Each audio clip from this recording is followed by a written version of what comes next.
இந்த வீடியோல அடி வாங்குறாரு பார்த்தீங்களா? இவர் வந்து ஒரு ஹேண்டிகேப். இந்த அடிக்கிறார் பார்த்தீங்களா? இவர் வந்து நீடாமங்கலம் ஸ்டேஷனோட ஹெட் கான்ஸ்டபிள். இப்ப நியூஸ் என்னன்னா, நீடாமங்கலம் ஜங்ஷன்ல ட்ரெயின் நிக்கும்போது, அந்த ஹேண்டிகேப்டுக்குன்னு வந்து தனியா வந்து ட்ரெயின்ல ஒரு கம்பார்ட்மெண்ட் இருக்கும். அதுல வந்து ஹேண்டிகேப் இருந்திருக்காரு. இன்னொரு கம்பார்ட்மெண்ட்லேருந்து வந்து ஹேண்டிகேப் கம்பார்ட்மெண்ட்டுக்கு வர வழியில வந்து அந்த கேட் வந்து லாக் ஆயிருந்ததுனால, வந்து அவர ஓப்பன் பண்ண சொல்லியிருக்காரு. இல்ல இது ஹேண்டிகேப் கம்பார்ட்மெண்ட் இதுல வந்து யாருக்குமே அலோட் கிடையாது அப்படின்னு சொல்லியிருக்காரு. உடனே அந்த ஹெட் கான்ஸ்டபிள் வந்து தன்னை வந்து ஒரு நான் ஆர்பிஎஃப் கதவு திற அப்படின்னு சொல்லியும், இல்ல இங்க ஆர்பிஎஃப்க்குமே வந்து அலோட் கிடையாது அப்படின்ட்டு வந்து அவர் கதவு திறக்கல.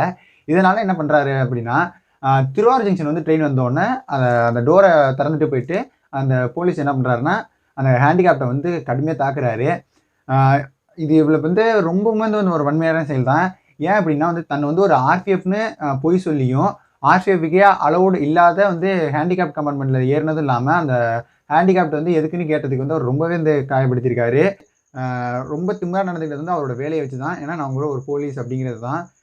இதுக்கு கரெக்ட்டா நீ ஒரு நீதி குடுக்கணும் அப்படின்னா வந்து அந்த போலீஸ் வேலையிலேருந்து அவர எடுத்துட்டு, அவரோட நல்ல திறமையான நெறைய இளைஞர்கள் இருக்காங்க. அவங்கள போட்டுறலாம் சார்ந்த அந்த வேலையில. இத பத்தின உங்க கமெண்ட் பாக்ஸ்ல கமெண்ட் பண்ணி